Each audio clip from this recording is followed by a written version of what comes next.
Bonjour à toutes et à tous, c'est Maxime de la chaîne Calibourg, j'espère que vous allez bien et que vous passez un bel été. On se retrouve aujourd'hui pour l'épisode 44 des vidéos de présentation de portefeuille. Donc nous sommes le 15 juillet 2023. Avant tout, je vous rappelle que je ne suis pas un professionnel ni un conseiller financier, un simple particulier qui cherche à diversifier son patrimoine. Vous ne devez pas répliquer les positions de portefeuille sans vous faire vos propres convictions sur les valeurs qui le composent, et vous êtes par conséquent responsable de vos propres investissements. Donc, depuis le 25 juin de cette année, donc dernière date où j'ai fait une vidéo, donc le portefeuille a fait la maigre performance de plus 0,19%, donc j'ai gagné 15,16 €. Et sur la partie investie, plus 0,30%, donc partie investie qui ne prend pas en compte les liquidités. Quant à lui, le CAC qui était bien bas, donc à 7163 points, est revenu à 7374 points. Donc on a eu une superbe semaine en particulier ces derniers jours. Donc plus 2,95%, donc je sous-performe largement le CAC depuis 3 semaines là. Mais bon, c'est comme ça et on verra que j'ai fait quelques achats. Donc le portefeuille au 15, donc vous retrouvez les chiffres dont je vous ai parlé tout à l'heure. Et donc depuis le 25 juin, qu'est-ce que j'ai fait? Donc j'ai renforcé Nacon, donc je vous rappelle que j'avais mis un ordre à 2 euros, donc il est passé, donc mes 50 titres ont été achetés. Donc forcément, dès que j'achète un truc, ça baisse, mais ça s'est repris depuis parce qu'on était descendu à 1,85 voire plus bas, je ne m'en rappelle plus. Donc j'avais pas renforcé. Donc j'ai pu faire baisser mon PRU, donc il est passé de 2,78 à 2,47. J'ai reçu entre-temps, comme vous, si vous avez la valeur, des coupons de Total Energy, donc 5,92 €. Et j'ai acheté également ABC Arbitrage, donc j'avais mis un cours à 5,80 si vous vous en souvenez bien. Et donc l'ordre est passé, et pour l'instant ça se passe pas trop mal, puisque ABC Arbitrage qui est ici est passé à 5,90, donc je suis en plus-value. Ça fait toujours plaisir de voir une ligne en plus-value, mais bon, on reste prudent. Et de toute façon, ça va être une ligne de fonds de portefeuille pour le dividende. Donc dividende de RBC Arbitrage, je crois que c'est 11 centimes tous les trimestres. Donc bah, valeur de fonds de portefeuille à rendement. Alors sinon, Bouygues qui baisse, Ruby, donc j'ai mis un ordre d'achat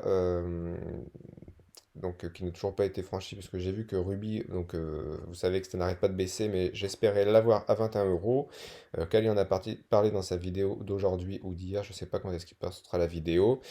En tout cas, je l'attends à 21 euros pour renforcer. Pourquoi j'ai pas mis 22 euros? Parce que selon mon historique, il me semble que j'ai déjà renforcé la dernière fois à 22 euros, donc j'aimerais bien renforcer un peu plus bas. Alstom qui est un peu remonté après quelques semaines chaotiques, hein. J'étais à moins 10% il y a quelques jours, voire quelques semaines. On est revenu à moins 3%, donc pareil, j'espère que la valeur va se reprendre. Atos qui est bien remonté aussi, maintenant on est revenu à 38% de plus-value. Donc si on va vers 15,50 €, 16 euros, je pense que je liquiderai la ligne, donc on s'approche de la scission. Donc Kali vous en parle toutes les semaines. La scission va avoir lieu, donc moi j'ai pas envie d'y participer, donc j'espère vendre d'ici là. TF1 qui s'est un peu reprise malgré, pareil, une période un peu chaotique. La mauvaise nouvelle, c'est Entech qui avait bien performé, hein, on était tout content la dernière fois. On est revenu qu'à 26% de plus-value, donc les 10 euros, on était à 10 euros, ça n'a pas tenu, hein, ça a tout de suite été vendu. Bon, après une grosse poussée comme ça, c'est normal. Mais bon, c'est dommage. Total Energy qui chute, n'arrête pas de chuter, 51 euros. Donc on la voit tous en chute libre et donc peut-être à 49 euros, j'en rachèterai parce que le rendement n'est quand même pas mauvais à ce prix-là. Métropole qui fait rien, ABC Arbitrage on en a parlé, Nekon qui est un peu remonté mais bon c'est parce que j'ai mon ordre est passé mais en vrai c'est tombé, et Euroapi qui comme d'habitude ne fait rien. Alors, comme d'habitude, on passe à l'analyse graphique et je vous rappelle que si ce genre de vidéo vous plaît, n'hésitez pas à mettre un petit pouce, c'est motivant. Donc, le CAC 40 qui nous a fait une semaine de fou furieux, on a fait que des bougies vertes de la semaine et ça n'a pas arrêté de grimper. Donc, si tout va bien, tout va bien. Et donc là, on arrive sur une zone de résistance. Ah, bah, on est dessus. Donc, il y a potentiellement des chances que ça la franchisse pas la semaine prochaine vu que c'est monté comme une fusée. Donc, peut-être un petit retour vers 7240 avant de retourner visiter les plus hauts. En tout cas, je sais plus où j'avais entendu que peut-être que 2023 sera une période un peu de latéralisation pour le CAC toute l'année. Les marchés qui sont très résilients alors que selon les analyses ça devrait baisser à cause de la remontée des taux, mais bon, ça ne veut pas baisser. C'est comme ça, on attendra les bonnes opportunités plus tard. Les indices américains c'est pareil, ça n'arrête pas de grimper, et le Nasdaq 100 c'est aussi pareil, donc on va pas commenter plus longtemps que ça. Métropole TV, donc qui depuis le détachement dividende ne fait strictement rien. Voilà, on a eu une petite baisse quand même cette semaine, mais ça s'est repris. Donc tant qu'on est dans ce canal, dans ces nouvelles actualisations, pas grand-chose à dire. Donc même si ce qui souffre quand même beaucoup moins que TF1, Mais bon, bah, belle valeur de rendement. Moi, je pense que si on vient mon PRU, je la vendrai pour la choper plus bas en attendant la craque. Vers 12 euros, j'aimerais bien l'avoir. Ou si on va à 12 euros avant de remonter, bah, j'en reprendrai. 12 euros, ça me paraît être un bon prix. Et après 10 euros, ça serait vraiment le top du top. D'ici un rachat potentiel dans 4 ans. Et du coup, on va regarder TF1 tout de suite. Un TF1 qui est beaucoup moins belle depuis le détachement des dividendes. Donc tendance baissière depuis ce détachement des dividendes. Mais on a réussi à refranchir des plus hauts. Mais on les a ratés. On les a recassés. Euh, Vendredi dernier, donc bah, pas du tout une belle tendance. Là, on est sur un support. Et voilà. Et donc, si vous venez sur le Discord, on a un ami du Discord, je sais plus qui nous l'a partagé, d'un magazine Investir qui, je crois, voit à passer. Non, c'est pas Investir, c'est Le Revenu qui nous a donné un prix pour TF1 à 6,50 € et à vendre, il me semble. Donc, bah, mauvaise, mauvaise recommandation d'analyse, bah, ça risque de continuer à baisser. Bon, et puis si c'est ça, je renforcerai. Moi, j'aimerais bien en choper autour des 6 euros d'abord, et après, on verra bien. Mais bon, la ligne est déjà quand même un petit peu grosse là pour une valeur qui, à mon avis, ne fera pas grand-chose dans les années à venir, si ce n'est nous donner du rendement. Total Energy qui est sur une belle petite tendance baissière donc depuis un petit moment. Là, donc on avait eu un trou d'air déjà au mois de mars, c'est bien remonté comme une furie, et depuis ça revient. Donc je sais plus où j'avais entendu qu'elle serait revenue potentiellement vers 49 euros. Donc moi je vois un espèce de support ici effectivement autour des 49-50 euros. Et après pourquoi pas aller tester les 46-47 euros. Bon, ça me paraît peut-être un peu cher. Moi je pense, j'arrête pas de le dire, hein, mais je pense que Total Energy, les bons chiffres, il y en aura toujours, hein, mais ça sera plus l'âge d'or comme il y a eu l'année dernière. Mais ceci dit, si le dividende ne baisse pas, là il y a un rendement quand même intéressant, d'autant plus intéressant si on revient autour des 49 euros. Donc peut-être, vu que j'en avais vendu un peu à la hâte pendant le dernier crack ici, bah, peut-être que j'en rachèterai autour des 49 euros. Ça fera monter le PRU, c'est pas grave, ça fera quand même un bon rendement, toujours mieux que le livret A. Alors Entech, donc la dernière fois qu'on s'était quitté, c'était au mois de juin, c'était par là, donc Entech s'était remonté vachement bien, donc on était retourné autour des 10 euros, on a essayé de les franchir plusieurs fois, ça n'a pas marché, ça a vendu, et là on est revenu sur ce gros support, hein, qui est euh, gros support autour des 8,59, donc là on est à 8,72, donc c'est normal, donc on a perdu à peu près 50% de toute la hausse, ça paraît raisonnable, donc ce qu'il faut espérer maintenant, c'est que ça latéralise un peu, que ça reprenne de la force, et que ça remonte, en tout cas. Ça réaccumule un petit peu par rapport à avant. Et moi, c'est une société sur laquelle je crois beaucoup à l'avenir. Ruby, bon bah Ruby, depuis le détachement du dividende, on souffre. Si vous en avez, vous devez souffrir avec moi. On est revenu sur des niveaux intéressants autour des 21 euros. Pour ceux qui n'en avaient pas éventuellement, bon, attention, c'est une société qui pourrait. Je sais plus où, j'avais vu une analyse disant que, il y avait quand même pas mal de questionnements sur Ruby en ce moment. Bon, en tout cas, moi j'ai mis mon ordre à 21 euros. Alors, si on se met en données semaine, ça donne quoi 21 euros? Je sais plus pourquoi j'ai mis 21 euros. 21 euros, ouais, ça serait par ici. Donc entre 20 et 21 euros, ça vaudrait le coup d'en prendre, hein. Si on n'en a pas pour un début de ligne, ça fait quand même un PRU plutôt pas mal. Attention, comme l'a dit Kali, certains la voient à 16,50 €. Alors, si le dividende ne bouge pas, franchement, 16,50 €, ça me paraît un peu bizarre. Mais bah pourquoi pas, ça ferait encore un meilleur rendement. Donc moi j'ai un PRU super haut à 27,67 €. Donc je crois que j'ai jamais été en plus-value quasiment sur cette valeur. Si peut-être ici. Donc bah voilà, on va essayer de la choper le plus bas possible pour faire un rendement sur le long terme. Bouygues alors, la dernière fois qu'on s'est vu, on va se remettre en journée journalière. On va se mettre en journée journalière, donc c'était mi-juin, donc on était là, donc il s'est pas passé grand-chose. Donc on a eu des grosses bougies rouges début juillet. Et bah ça s'est bien repris depuis, donc bon. Bouygues Société qui risque de souffrir de la construction, hein, puisque le bâtiment en ce moment c'est pas trop la joie avec la remontée des taux.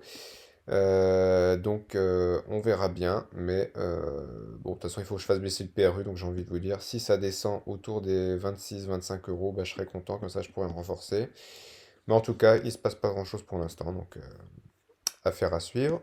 Alstom qui se reprend, donc on se rapproche à nouveau de mon PRU, donc comme d'habitude j'imagine qu'on va pas réussir à le franchir, mais là ça fait quand même beaucoup de fois qu'on teste Cette zone de résistance là autour des 27, 27, 70, 28.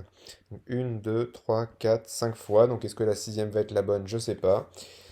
Bon, le RSI revient au-dessus de 50, donc s'il y a une bonne dynamique sur le CAC la semaine prochaine, on va espérer que ça passe enfin. Moi, j'y crois beaucoup sur le long terme à Alstom. Ils n'arrêtent pas de faire des commandes et tout ça. Bon, il y a toujours le souci avec Bombardier, hein, je dis toujours la même chose. Mais je pense que ça peut être une belle valeur à jouer sur le long terme.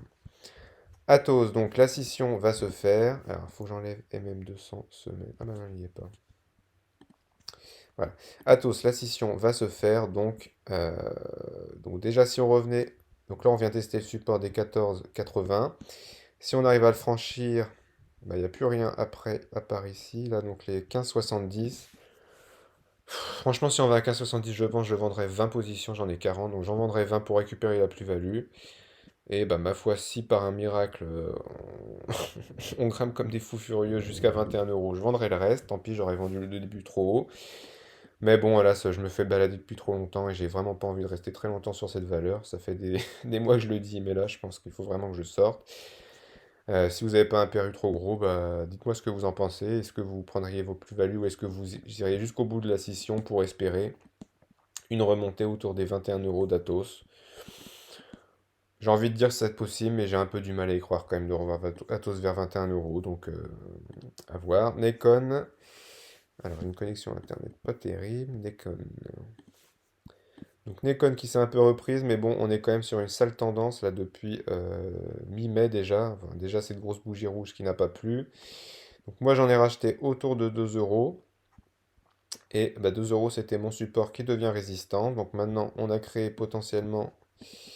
Donc vu qu'on n'a plus trop de repères, on va mettre les derniers plus bas en support. Donc voilà, donc autour des 1,85 et en espérant bah, que c'est pas juste un rebond technique et puis que ça vienne casser les 1,85. Bon, bah Nekon, il va falloir être très patient là parce que les jeux sont pas sortis à temps, ils sortent des jeux un peu pourris dernièrement, donc à mon avis, on va être coincé un petit moment. Cumulus VEP, après une grosse descente aux enfers, c'est bien reprise quand même, hein, donc je crois que selon la vidéo de Kali, elle fait 7%, donc ça n'arrête pas d'accumuler, ça vraiment c'est un truc très bizarre. Donc là on vient tester maintenant ce qu'était le support, la résistance autour des 8,50, si on la franchit, rendez-vous autour des 9,40, on sera toujours en dessous de mon PRU. Moi, j'ose pas trop renforcer, puisque comme Kali vous le dit, il y a toujours comment ils vont financer les 50 nouvelles boutiques. Ça va sûrement être une augmentation de capital ou pire, prolongation des OCA-BSA. Et dans ce cas-là, bah, on va être cuit pendant encore des années. EuroAPI, bon, elle fait rien toujours. Elle latéralise, donc on va pas perdre de temps là-dessus. Et ABC Arbitrage. Donc toute nouvelle acquisition ABC Arbitrage. Donc ça fait quelques temps déjà que je voulais l'acheter pour le rendement. Donc, moi, j'ai commencé à investir, je crois, par ici. Enfin, en bourse, hein, je voulais dire. Je crois que c'était 2020, fin 2021 ou début 2022. Ouais, ça doit être ça. Donc, bah là, on est quand même sur une dynamique baissière depuis un petit moment. Depuis avril 2022. Donc, on va espérer que ça continue pas trop à baisser. Mais ceci dit, bah, plus ça baisse, plus il y a un bon rendement. Là, on s'en met quand même sur un bon support. J'ai même pas fait les analyses graphiques, vous voyez. Un bon support qui, s'il venait à craquer, on pourrait potentiellement aller vers les... On va mettre ça là. Vers les 5,20 €. Donc, bah, prochaine zone de renfort pour moi, si pour renforcer ce début de ligne, ça sera 5,20 €, ce qui ne fera qu'améliorer le rendement. Et tant mieux, voilà.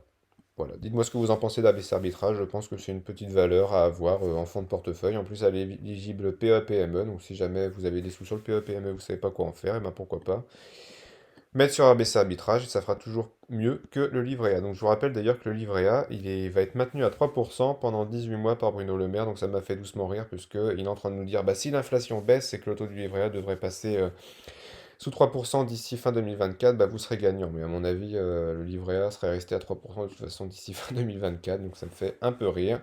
Et pour ceux qui ont LEP, bonne nouvelle par contre, au lieu de passer à 5,6, il va rester à 6% et le plafond va être rehaussé d'ici le mois d'octobre à 10 000 € au lieu de 7 700 actuellement.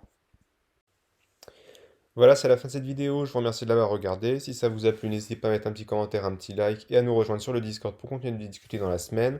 Je promets pas pendant les vacances d'été de pouvoir faire au moins jusqu'à mi-septembre des vidéos toutes les semaines, mais j'essaierai d'en faire le plus possible. Et en attendant, vous avez Kali qui fait un super contenu, bien plus intéressant que le mien.